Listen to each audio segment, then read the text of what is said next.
Hello guys, welcome to my YouTube channel. और जैसा कि आप लोग टाइटल और थंबनेल में देख चुके हैं, जी हाँ, तो आज हम सीयूटी यूजी के रिजल्ट के बारे में बात करेंगे। तो ज़्यादा टाइम वेस्ट ना करते हुए वीडियो को यहीं पे स्टार्ट करते हैं।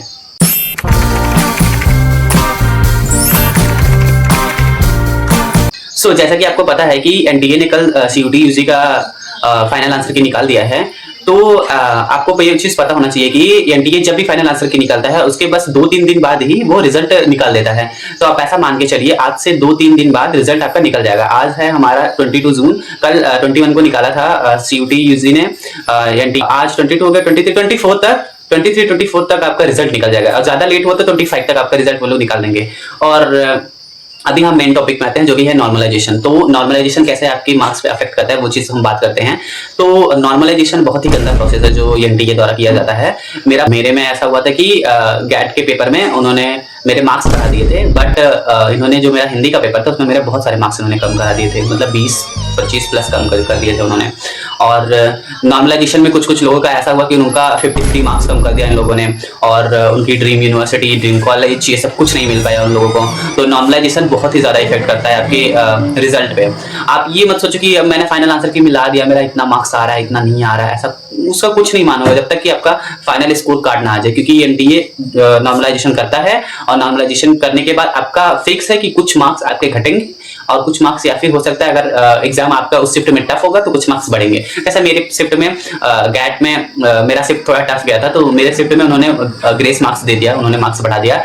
बट मैं ये चीज नहीं समझ पा रहा हूँ, ये कौन से बेसिस पे नॉर्मलाइजेशन करते हैं। क्योंकि हिंदी का तो सारा शिफ्ट इजी ही था, इजी टू मॉडरेट था, तो इन्होंने हिंदी का कैसे नॉर्मलाइजेशन किया, मैं खुद ही नहीं समझ पाता किस बेसिस पे हिंदी का नॉर्मलाइजेशन इन लोगों ने किया था। इंग्लिश का नॉर्मलाइजेशन करते तो चलता है, इंग्लिश का थोड़ा टफ भी आता है, वो चीज मैं मान सकता हूँ खुद से, मैंने इंग्लिश का एग्जाम भी इंग्लिश का भी दिया है। बट इन्होंने किस बेसिस पे हिंदी का नॉर्मलाइजेशन किया, मुझे खुद ही नहीं समझ में आ रहा है। क्योंकि हिंदी हर एक शिफ्ट में मैंने सुना, जिससे कोई बोल रहा है बहुत ईजी आया, कोई बोल रहा है ईजी आया, कोई बोल रहा है ठीक है मॉडरेट था। मतलब किस बेसिस पे आप कम कर रहे हो, नॉर्मलाइजेशन किस बेसिस पे कर रहे हो, मैं खुद ही नहीं समझ पा रहा हूँ। नॉर्मलाइजेशन कहाँ क्यों कर रहे हैं भाई, ऐसे नॉर्मलाइजेशन कौन करता है। आपको यकीन नहीं होगा कि मेरे क्लास में ऐसे बच्चे हैं जिनका 50 मार्क्स कम हुआ नॉर्मलाइजेशन में, 50 मार्क्स कम हुआ है, और उनका फेवरेट कोर्स नहीं मिल पाया है। फेवरेट कुछ लोग का तो फेवरेट यूनिवर्सिटी भी नहीं मिल पाई है नॉर्मलाइजेशन की वजह से। तो आप इतना खुश मत होइए कि मेरा फाइनल आंसर की आ गया है, मेरा इतना मार्क्स है, मेरा एडमिशन हो जाएगा। कुछ नहीं है, ऐसा कुछ नहीं है। नॉर्मलाइजेशन जैसे एनटीए करेगा, आपका मार्क्स घटेगा नहीं तो बढ़ेगा।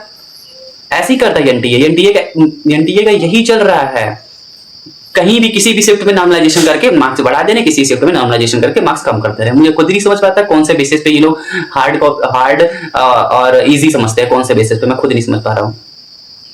तो अभी आप लोग जो भी फाइनल आंसर की आ गया है उसको देख के बस ऐसे मतलब सोच के रखिए, ठीक है। अगर आप इतना भी देखते रहिए कि मेरा अगर 10 मार्क्स भी कम हुए या फिर 10 मार्क्स भी ज्यादा हुए तो मुझे कौन सी यूनिवर्सिटी मिल सकती है, कौन सी नहीं मिल सकती है, अभी आपके पास टाइम है। तो आप यूनिवर्सिटी लिस्ट आप जाके देख डालो एनटीए के पोर्टल पे, वहां पे यूनिवर्सिटी सारे आप पता कर डालो, कौन से कोर्सेज आपको करने हैं वो सब पता कर डालो, फीस, हॉस्टल, ये सब पता कर डालो। आप बैठे मत रहो, क्योंकि आपके पास अब कुछ टाइम नहीं है। धीरे धीरे सारी यूनिवर्सिटी जैसे रिजल्ट निकलेगा, जेएनयू तुरंत अपना पोर्टल ओपन करेगा, डीयू का आपको पता है पहले ही ओपन कर देता है, और बीएचयू उसके कुछ दिन बाद ही ओपन करेगा। तो धीरे धीरे सारी यूनिवर्सिटीज अपना पोर्टल ओपन करने लगेंगी, तो आपके पास टाइम नहीं रहेगा मुझे कौन सी यूनिवर्सिटी में क्या।